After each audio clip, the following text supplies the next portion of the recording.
নাট্যপঞ্জিল অধ্যায় ২। বল্টু। ছোট খালার বড় ছেলের নাম বল্টু। ভালো একটা নাম আছে, শাহনওয়াজ খান না কি যেন, কিন্তু সবাই তাকে বল্টু বলেই ডাকে। বল্টু কারোর নাম হয় আমি জানতামই না, কিন্তু তাকে দেখে মনে হলো বল্টু নামটা তার জন্য একেবারে মানানসই। গাট্টা শরীর, মাথাটা ধরের উপর বসানো। বয়সে আমার সমান, কিন্তু লম্বায় আমার থেকে অন্তত আধ হাত ছোট। আমাকে প্রথমবার দেখে ভুরু কুচকে জিজ্ঞেস করলো, এটা কে? ছোট খালা বললেন, বিলু, তোর খালাতো ভাই। যার বাবা পাগল? ছোট খালা ধমক দিয়ে বললেন, ছি, এইভাবে বলে না। বল্টু মুখ গোজ করে জিজ্ঞেস করলো, কতদিন থাকবে? ছোট খালা বললেন, ছি বল্টু, এইভাবে কথা বলে না। তার মানে অনেক দিন। বল্টু মুখ লম্বা করে কিছুক্ষণ দাঁড়িয়ে থেকে জিজ্ঞেস করলো, কোন ক্লাসে পড়ে? আমি উত্তর দিলাম, বললাম 7। রোল নাম্বার কত? 1। সাথে সাথে বল্টুর মুখটা কালো হয়ে গেল। প্রথমে দেখা হওয়া মাত্র কাউকে রোল নাম্বার জিজ্ঞেস করা মনে হয় ঠিক না, কিন্তু আমাকে যখন জিজ্ঞেস করেছে, আমি কেন করব না? কারো রোল নাম্বার তো আর 1 থেকে কম হতে পারে না। জিজ্ঞেস করলাম, তোমার রোল নাম্বার কত? বল্টু উত্তর দেবার আগেই তার ছোটজন মিলি এক গাল হেসে বলল, ভাইয়া পরীক্ষায় লাড্ডা গাড্ডা, সব সাবজেক্টে রসগোল্লা। বলা মাত্র বল্টু তার ছোট বোনের উপর ঝাঁপিয়ে পড়ে একটা তুল কালাম কাণ্ড শুরু করে দিল। আমি বুঝতে পারলাম এই বাসায় বল্টু হবে আমার শত্রুপক্ষ। নিয়ম অনুযায়ী মিলি হওয়া উচিত মিত্রপক্ষ, কিন্তু এইসব ব্যাপারে কিছু জোর দিয়ে বলা যায় না। রাতে খাবার টেবিলে ছোট খালুর সাথে দেখা হলো। অনেক দিন আগে জার্মানি না আমেরিকা থেকে একটা রঙিন ছবি পাঠিয়েছিলেন। সেই ছবিতে ছোট খালু সারা গায়ে জাব্বা জব্বা জড়িয়ে একটা শাবল দিয়ে বাসার সামনে বরফ পরিষ্কার করছিলেন। ধবধবে সাদা বরফের সামনে তাকে দেখাচ্ছিল বেগুনি রঙের। মানুষের রং বেগুনি হয় কেমন করে, সেটা নিয়ে আমার সবসময়ই একটু কৌতূহল ছিল। আজ দেখলাম রংটা বেগুনি নয়, তবে একটু কালোর দিকে। আমার সাথে ছোট খালু একটু কথাবার্তা হলো। জিজ্ঞেস করলেন, বাড়ির সবাই ভালো? জি। তোমরা তো 4 ভাই বোন? জি। শিউলি, রানু, তারপর তুমি। তোমার পরে একজন ভাই? জি। ভাইয়ের নাম কি যেন? লাবু। ভালো নাম আতাউল করিম। ও আচ্ছা, বেশ বেশ। ছোট খালু খেতে খেতে জিজ্ঞেস করলেন, শিউলির তো বয়স বেশি না, এর মাঝে বিয়ে হয়ে গেল? জি। পড়াশোনাটা শেষ করলে হতো। ছোট খালার নাক দিয়ে ফুট করে একটা নিঃশ্বাস বের করে বললেন, গ্রামের ব্যাপার, ঠ্যাঙা একটা মেয়েকে স্কুলে পাঠাবে কেমন করে? ছোট খালু বললেন, পড়াশোনায় তো ভালো ছিল তাই না? জি। খালু চুকচুক শব্দ করে বললেন, মেয়েদের পড়াশোনাটা খুব দরকার, খুব দরকার। ছোট খালু মানুষটাকে দেখে রাগি রাগি মনে হয়, কিন্তু আসলে মনে হয় রাগি নয়, মনটা খুব ভালো। একবার মনে হলো সত্যি কথাটি বলে দিই, যে বাবা পাগল বলে বড় বাবুর বিয়ে কোনো প্রস্তাবই আসছিল না, তাই যখন বিয়ের একটি প্রস্তাব এসেছে তাড়াহুড়ো করে সবাই মিলে বিয়ে দিয়ে দিয়েছে। কিন্তু আমি কিছু বললাম না। বাবার পাগলামি নিয়ে কোনো কথা বলতে আমার একেবারে ভালো লাগে না। রাত্রে ঘুমাবার সময় একটা সমস্যা দেখা দিল। আমি কোথায় ঘুমাবো সেটি ঠিক করা হয়নি। মিলি আর বল্টুর আলাদা ঘর, দুজনের জন্য 2টি আলাদা বিছানা। ছোট খালা আমাকে বল্টুর সাথে শোয়ার কথা বলা মাত্রই সে নাক ফুলিয়ে একদম ফোঁস ফোঁস জাতীয় শব্দ শুরু করে দিল। ছোট খালু কড়া স্বরে বল্টুকে কি একটা বলতে যাচ্ছিলেন। আমি তাকে থামিয়ে বললাম, খালু, আমি কি নিচে শুতে পারি? নিচে মেঝেতে? জি, একটা বালিশ আর একটা চাদর হলেই হবে। ছোট খালু অবাক হয়ে আমার দিকে তাকালেন। আমি হাসি মুখে টেনে বললাম, আমার আসলে একলা শোয়াই ভালো। কেন? আমি নাকি ঘুমের মাঝে শুধু উল্টাপাল্টা করি, রাঙাবাবু বলেছে। আমি অবশ্যই টের পাই না, কিন্তু যে আমার সাথে ঘুমায় সে টের পায়। মিল্লি বলল, কিন্তু ভাইয়ার মতো তো আর তুমি বিছানায় বল্টু একটা হুঙ্কার দিল বলে মিলি কথা শেষ করতে পারল না, কিন্তু শব্দটা নিশ্চয়ই পিসাবই হবে। আমাকে সে রাতের মতো মেঝেতে বিছানা করে দেয়া হলো। নিচে তোশক তৈরি করা হয়েছে একটা ল্যাব ভাঁজ করে। মশারিটাও টানাতে হয়েছে খুব কায়দা করে। 3টি কোণা উঁচু, কিন্তু 4 নম্বর কোণাটি ঝুলে পড়ে সেটাকে একটা কালবৈশাখীর ঝড়ে ভেঙে পড়া বাসার মতো দেখাতে লাগলো। রাতে একা একা বিছানায় শুয়ে রইলাম। বাড়িতে আমি আর লাবু রাঙাবুবুর সাথে ঘুমাই। ঘুমানোর আগে লাবু বলে, রাঙাবুবু একটা গল্প বলো। আমি কিছু বলি না, এত বড় হয়ে গেছি, গল্প বলার কথা বলি কেমন করে। রাঙাবুবু প্রথমে বলে, ঘুমা ঘুমা, কত রাত হয়েছে দেখছিস। লাবু তখন ঘ্যান ঘ্যান শুরু করে। তখন আমিও বলি, বলো না একটা গল্প রাঙাবুবু। আমি শুনতে চাইলে রাঙাবুবু খুব খুশি হয়। তখন বলে, কোনটা শুনবি? আমি কোনোদিন বলি রবিনসন ক্রুসো, কোনোদিন বলি যক্ষের ধন। সব বই আমিও পড়েছি। রাঙাবুবুর জন্য বই তো আমিই আনি লাইব্রেরি থেকে। সব আমার জানা গল্প। তবু রাঙাবুবুর মুখে শুনতে এত ভালো লাগে, সব যেন একেবারে চোখের সামনে জীবন্ত হয়ে যায়। রাঙাবুবু তখন গল্প শুরু করে। কি ভালোই না তখন লাগে। আজকে আমি একা, ঘরে কি সুন্দর একটা নীল বাতি জ্বলছে, সব কিছু আবছা দেখা যায়। মনে হয় ঘরের ভেতর যেন জ্যোৎস্না হয়েছে। কেমন জানি অবাস্তব মনে হয় সব কিছু। ঘুমের মাঝে বল্টু নাড়াচাড়া করছে। শুনলাম দাঁত কিরমির করে বিড়বিড় করে বলছে, ফাটিয়ে ফেলবো, একেবারে ফাটিয়ে ফেলবো। কে জানে আমাকে লক্ষ্য করেই বলছি কিনা। পর্ব 3, নতুন স্কুল। বল্টুর স্কুলে সিট পাওয়া গেল না বলে আমাকে অন্য একটা স্কুলে ভর্তি করা হলো। স্কুলটা বাসা থেকে বেশ দূরে। নতুন স্কুলে আমাদের ক্লাস টিচারের বেশ বয়স, চোখে চশমা, মুখে গোঁফ এবং কেমন জানি একটু রাগী রাগী চেহারা। প্রথম দিন আমাকে উপর থেকে নিচে পর্যন্ত এক নজর দেখে হুঙ্কার দিয়ে বললেন, নাম কি? বিলু বলতে গিয়ে সামলে নিয়ে ভালো নামটি বললাম, নাজমুল করিম। বাসায় কি ডাকে? নাজমুল না করিম? বাসায় ডাকে বিলু। বিলু? স্যার হাত নেড়ে বললেন, মাথায় কি আছে ঘিলু? ক্লাসের সবাই হো হো করে হেসে উঠল। তখন আমি একটু সহজ হলাম। স্যারের চেহারাটা রাগী রাগী, কিন্তু মানুষটা মনে হয় খুব ভালো। স্যার জিজ্ঞেস করলেন, কোন স্কুল থেকে এসেছিস? Nilanjana high school. নীলাঞ্জনা, বাহ, কি সুন্দর নাম। কোথায় স্কুলটা? আমাদের গ্রামে, রতনপুর স্টেশন থেকে 4 মাইল পূব দিকে। রতনপুর, সেটা কোথায়? আমি খানিকক্ষণ লাগলো স্যারকে বোঝাতে জায়গাটা কোথায়। ভেবেছিলাম চিনবেন না, কিন্তু অবাক ব্যাপার, স্যার ঠিকই চিনলেন। মাথা নেড়ে বললেন, তুই তো তাহলে একেবারে একটা গ্রামের স্কুল থেকে এসেছিস। Very interesting.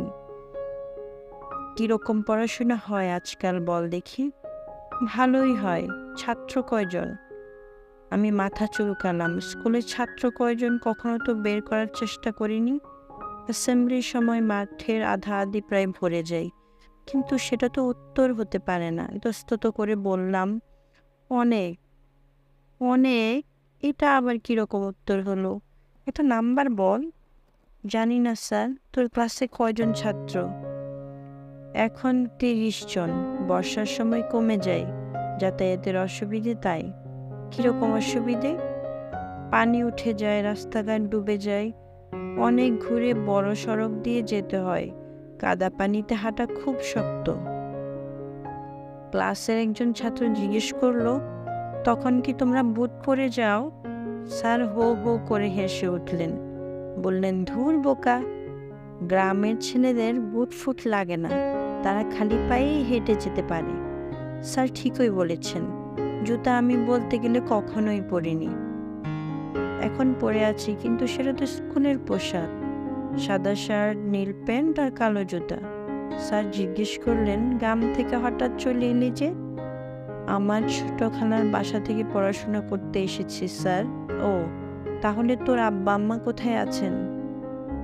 বাড়িতে। ও ও স্যার মাথা নেড়ে চুপ করে গেলেন।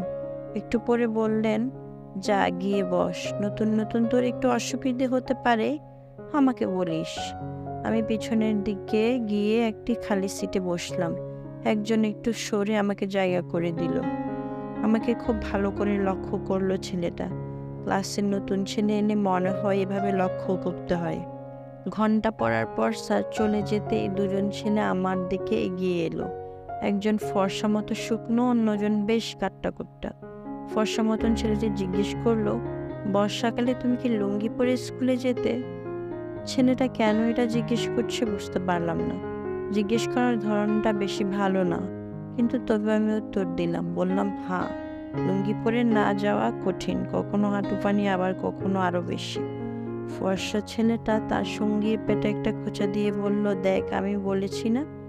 গাট্টা সঙ্গীটি বলল, বাতাসে যখন তোমার লুঙ্গি উড়ে বের হয়ে যায় তখন তুমি কি করো? আমি টের পেলাম আমার মাথার ভিতর আগুন ধরে গেছে।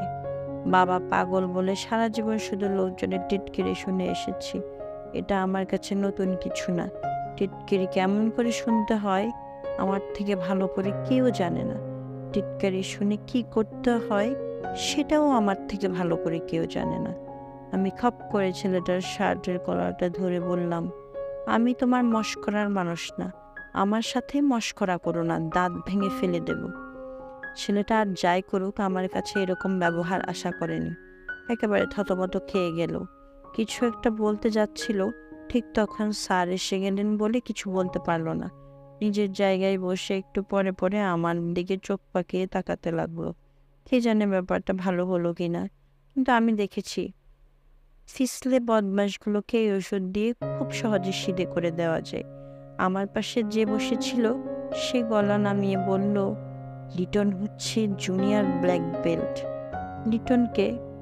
তুমি যার কলার ধরেছ সে কি ব্ল্যাক বেল্ট? নেপালে গিয়েছিল কম্পিটিশনে, সিলভার মেডেল পেয়েছিল।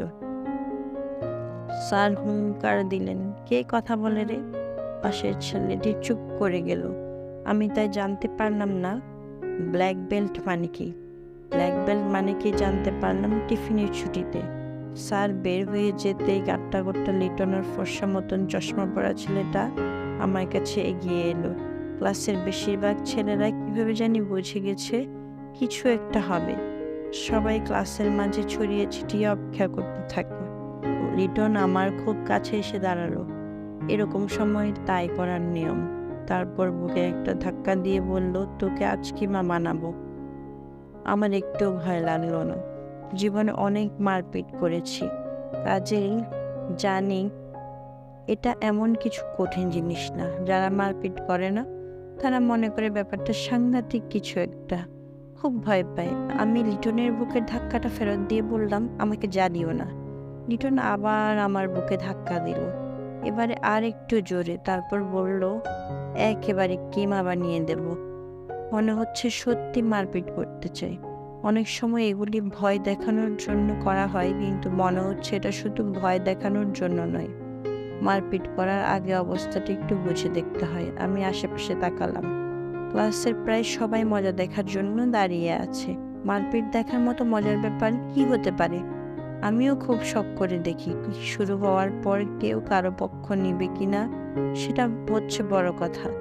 মনে হয় নেবে না, সাধারণত নেয় না। চশমা পরা ফর্সা ছেলেটা লিটনের পক্ষ নিতে পারে, কিন্তু দেখে মনে হয় না সে মারপিট করার মতো ছিল। একটা কোত্তা খেলে সিধে হয়ে যাবে। লিটন আবার বুকে ধাক্কা দিয়ে বলল, শালা। আমি লিটনের বুকে ধাক্কাটা ফেরত দিয়ে বললাম, গালিগালাজ করবে না। করলে কি করবি? তুই তুই করে কথা বলবে না, 100 বার বলবে তুই তুই তুই। মারপিট করতে চাও? কান ধরে 10 বার উঠবস করো, তাহলে ছেড়ে দেব। তার মানে আসলেই মারপিট করতে চাই। নতুন স্কুলে নতুন ক্লাসে প্রথম দিনে এসে মারপিট করাটা ঠিক হচ্ছে না, কিন্তু সবই কপাল। আমি বললাম, আই তাহলে।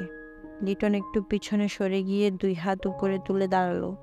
তারপর কেমন একটু বিচিত্রভাবে আস্তে আস্তে শরীরটাকে নাড়াতে শুরু করলো। দেখে মনে হলো মারপিট করার ব্যাপারটা খুব ভালো জানে। এই লাইনে নতুন আমদানি না। বলল, আয় শালার বেটা। আমি বললাম, তুই আয়। লিটন বলল, সাহস থাকলে তুই আয়। আমার সাহসের অভাব নেই, কিন্তু প্রথমে আমি গায়ে হাত তুলতে চাই না, সেটা ঠিক না। ব্যাপারটা যখন বড়দের সামনে যাবে তখন কে শুরু করেছে সেটা নিয়ে খুব হইচই হবে। আমি বললাম, আয় দেখি তোর সাহস কত। লিটনও এগিয়ে এলো না। মারপিটের নিয়ম কানুন সেও জানে। বলল, আয় দেখি শালার বেটা, সাহস না থাকলে তোর বাপকে নিয়ে আয়। আমাকে রাগানোর চেষ্টা করছে। আমাকে রাগানো এত সোজা নয়, কিন্তু বাবাকে টেনে কথা বলতে ভিন্ন কথা। আমার মাথায় রক্ত চড়ে গেল। চিৎকার করে বললাম, খবরদার বাবাকে নিয়ে কথা বলবি না। আমি লিটনের উপর ঝাঁপিয়ে পড়লাম। তারপর যেটা হলো আমি সেটার জন্য প্রস্তুত ছিলাম না। লিটন ম্যাজিকের মতো সরে গেল। শুধু তাই না, শূন্য উঠে এক পাক ঘুরে গেল। তারপরে কিছু বোঝার আগে পা ঘুরিয়ে আমার মুখের উপর প্রচন্ড জোরে একটা লাথি মেরে বসলো। ওই চোখে অন্ধকার দেখলাম, মাথা ঘুরে উল্টে পড়ে যাচ্ছিলাম। নিজেকে সামলানোর চেষ্টা করলাম, পারলাম না। একটা বেঞ্চের মাঝে মাথা ঠুকে গেল। তারপর প্রচন্ড শব্দ করে মেঝের উপর আছড়ে পড়লাম। দাঁত দিয়ে জিভ কেটে গেছে, মুখে রক্তের নোনা স্বাদ পাচ্ছি। কোনো মতে উঠে দাঁড়াতেই লিটন আবার শূন্যে ঘুরে গিয়ে পা দিয়ে আমার মুখে লাথি মারার চেষ্টা করব।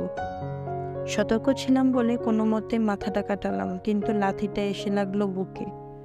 আমি একেবারে কাটা কলা গাছের মতো মেঝেতে আছড়ে পড়লাম। নিঃশ্বাস নিতে পারছিলাম না। মনে হলো বুঝি মরেই যাব, কিন্তু আমি মরলাম না। অপমান সহ্য করার জন্য মানুষকে মনে হয় বেঁচে থাকতে হয়। লিটন আমার উপর ঝুঁকে পড়ে আমার মুখের উপর থুতু দিয়ে বলল, এবারে ছেড়ে দিলাম, পরের বার জান শেষ করে দেব। জানো না শালা তুমি কার সাথে লাগতে এসেছ। লিটন আমার উপর ঝুঁকে এসে আমার মুখের উপর থুতু দিয়ে বলল, এবারে ছেড়ে দিলাম, পরের বার জান শেষ করে দেব। জানো না শালা তুমি কার সাথে লাগতে এসেছ। আমি কোনো মতে উঠার চেষ্টা করলাম, পারলাম না। লিটন আমার সামনে দাঁড়িয়ে সবার দিকে তাকিয়ে বলল, তোমরা সাক্ষী, কে আগে শুরু করেছে।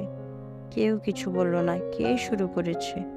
তবু কেউ কোনো কথা বলল না। ফর্সা মতন চশমা পরা ছেলেটি আমাকে দেখিয়ে বলল, এই বুদ্ধু। লিটন এক গাল হেসে বলল, হ্যাঁ এই বুদ্ধু, যেরকম বুদ্ধি সেরকম শাস্তি। তারপর অনেকটা সেনাপতির মতন ভাব করে ক্লাস ঘর থেকে বের হয়ে গেল, সাথে আরো কয়েকজন। ক্লাসে আমার পাশে যে ছেলেটি বসেছিল সে আমাকে টেনে তুলে বলল, তোমাকে বলেছিলাম না লিটন ব্ল্যাক বেল্ট, এখন বুঝেছ? আমি খানিকটা বুঝতে পারলাম। বইপত্রে জুজুৎসুর যে গল্প পড়েছি সেরকম কিছু একটা গল্প পড়েছিলাম, সত্যি যে হতে পারে সেটা কখনো চিন্তা করিনি। ছেলেটা বলল, তোমার কপালে আজ অনেক দুঃখ আছে। আমি কিছু বললাম না। ছেলেটা আবার বলল, লিটন আমাদের ফার্স্ট বয়। তোমার কত বড় সাহস যে লিটনের সাথে মারপিট করতে গেছো। First boy? আমি অবাক হলাম। এরকম আগে কখনো দেখিনি। গুন্ডা ধরনের ছেলেদের সাধারণত পাশ করা নিয়েই সমস্যা হয়। হ্যাঁ, তোমার কপালে অনেক দুঃখ আছে। আমার মাথাটা তখনও হালকা হালকা লাগছে। কপালে দুঃখ আছে কি নেই সেটা নিয়ে মাথা ঘামানোর মতো অবস্থা নেই। মেঝেতে রক্ত মেশানো খানিকটা থুতু ফেলে বললাম, তোমরা সবাই লিটনের মতো। ছেলেটা আমার দিকে অপরাধীর মতো তাকালো। তারপর আস্তে আস্তে বলল, না আমরা সবাই লিটনের মতো না। কেন? না এমনি জানতে চাইলাম। লিটন হচ্ছে ডেঞ্জামাইস। কি? ডেঞ্জামাইস? ডেঞ্জারাস এবং বদমাস। লিটনকে একদিন টাইট করবে ব্ল্যাক মার্ডার দল। কে? ব্ল্যাক মার্ডার আমাদের একটা টপ সিক্রেট দল, ভেরি টপ সিক্রেট। এই জন্যে তোমাকে বলাও যাবে না। ও। আমি সোজা হয়ে দাঁড়িয়ে সাবধানে দু এক পা হাঁটলাম। বাথরুমে গিয়ে মুখ ধুতে হবে। মুখে লিটনের থুতু, গা ঘিন ঘিন করছে। ব্ল্যাক মার্ডারের সদস্য ছেলেটি আমার সাথে হাঁটতে থাকে, আমাকে বাথরুমটি দেখিয়ে দেবে। ছেলেটির মনটি বড় নরম। ব্ল্যাক মার্ডারের মতো একটা দলের সদস্য কেমন করে হলো কে জানে। আমি জিজ্ঞেস করলাম, তোমার নাম কি? আমার নাম তারিকুল ইসলাম। তারিক ডাকে সবাই। ক্লাসের প্রথম ছেলেটির সাথে আমার বন্ধুত্ব শুরু হলো। ক্লাসের ঘন্টা পড়ে গেছে, আমি আমার নিজের জায়গায় বসেছি। মুখটা খারাপভাবে ফুলে গেছে, ভিতরে কোথায় জানি কেটে গেছে। প্রচণ্ড ব্যথা করছে, কিন্তু সেজন্য আমার যন্ত্রণা হচ্ছে না। আমার যন্ত্রণা হচ্ছে বুকের ভিতর, রাগে, দুঃখে, অপমানে ভিতরটা একেবারে জ্বলে পড়ে যাচ্ছে আমার। তারিক আমাকে এক নজর দেখে বলল, তোমার কপালে দুঃখ আছে আজকে। এই নিয়ে কথাটা সে মনে হয় 200 বার বলে ফেলেছে। আমি কোনো উত্তর দিলাম না। তারিক আবার বলল, এখন ভূগোল ক্লাস। ভূগোল স্যারের সবচেয়ে প্রিয় ছাত্র হচ্ছে লিটন। আমি কিছু বললাম না। তারিক আবার বলল, ভূগোল স্যারের সবচেয়ে প্রিয় খেলা কারাটে। আমি তখনও কিছু বললাম না। তারিক ফিসফিস করে বললে, ভূগোল স্যার যখন আসবে তখন লিটন স্যারকে বলবে যে তুমি তার সাথে মারপিট করতে গেছো। স্যার তখন রেগে আগুন হয়ে যাবে। ভূগোল স্যার একবার রাগলে একেবারে সর্বনাশ। আমি তখনও কিছু বললাম না। তারিক বলল, লিটন হচ্ছে ভূগোল স্যারের দিলের টুকরা।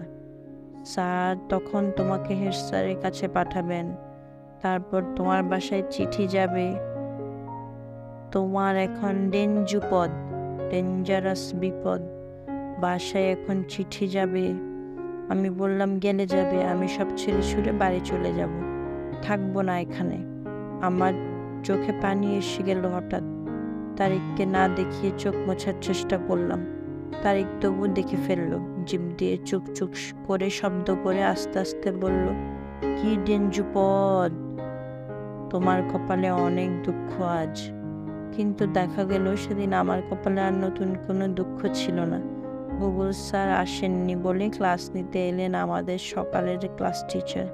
ক্লাসে ঢুকে চেয়ারে হেলান দিয়ে বসে বললেন, পৃথিবীটা যদি চ্যাপ্টা হতো তাহলে কি হতো বলো দেখি। লিটন বলল, কেমন করে হবে স্যার, মাধ্যাকর্ষণ শক্তির জন্য। স্যার লিটনকে থামিয়ে দিয়ে বললেন, পৃথিবীটা গোল, সেজন্য আমরা পড়ি ভূগোল। পৃথিবীটা যদি চ্যাপ্টা হতো তাহলে আমরা পড়তাম ভূ-চ্যাপ্টা। সারা ক্লাস হো হো করে হেসে উঠল। আর ঠিক তখন স্যার আমাকে দেখতে পেলেন। সাথে সাথে স্যার উঠে দাঁড়ালেন। তারপর লম্বা পা ফেলে আমার কাছে হেঁটে এলেন। জিজ্ঞেস করলেন, কি হয়েছে তোর, কি হয়েছে? আমি লজ্জায় মাথা নিচু করলাম। স্যার শক্ত হাতে আমার মুখ ঘুরিয়ে আমাকে দেখলেন তীক্ষ্ণ দৃষ্টিতে। তারপর ক্লাসের দিকে তাকিয়ে থমথমে গলায় বললেন, একে কে মেরেছে এভাবে? কেউ কোনো কথা বলল না। স্যার হঠাৎ এত জোরে চিৎকার করে উঠলেন যে মনে হলো ক্লাসের ছাদ বুঝি ভেঙে উড়ে যাবে। কে মেরেছে? পুরো ক্লাস কেঁপে উঠল। লিটন ফ্যাকাশে মুখে উঠে দাঁড়িয়ে বলল, আমাকে মারতে এসেছিল স্যার, আপনি জিজ্ঞেস করে দেখেন। স্যার লিটনের কোনো কথা শুনতে পেলেন বলে মনে হলো না। পায়ে পায়ে লিটনের দিকে এগিয়ে গেলেন। চুলের মুঠি ধরে মুখটা ঘুরিয়ে নিলেন নিজের দিকে। তারপর স্থির চোখে তাকালেন তার দিকে। লিটন কেমন জানি কুঁকড়ে গেল সে ভয়ঙ্কর দৃষ্টির সামনে। চোখ সরানোর সাহস নেই। ভয়ঙ্কর আতঙ্কে সে তাকিয়ে রইল স্যারের দিকে। ক্লাসে কোনো পড়াশোনা হলো না। স্যার একটি কথাও না বলে জানলা দিয়ে বাইরে তাকিয়ে রইলেন। ক্লাসের ছেলেরা একটা টু শব্দ করার সাহস পেল না। চুপচাপ নিঃশ্বাস বন্ধ করে বসে রইল নিজের জায়গায়। ঘন্টা পড়ার পর বের হয়ে যেতে যেতে থেমে গিয়ে বললেন, বড় দুঃখ পেলাম রে আমি আজ। নতুন একটা ছেলে তোদের ক্লাসে প্রথম দিনে এত কষ্ট পেল, তোরা কেউ কিছু করলি না। আমার চোখে পানি এসে গেল হঠাৎ। এরকম একটা মানুষ যদি থাকে তাহলে আমার দুঃখ কি? ছেড়ে ছুড়ে যাব না, আমি থাকবো এখানে। লিটনের মতো দানব আছে সত্যি, কিন্তু তারিকের মতো বন্ধুও তো আছে, স্যারের মতো মানুষও তো আছে, যার হৃদয়টা ঠিক আমার বাবার মতো।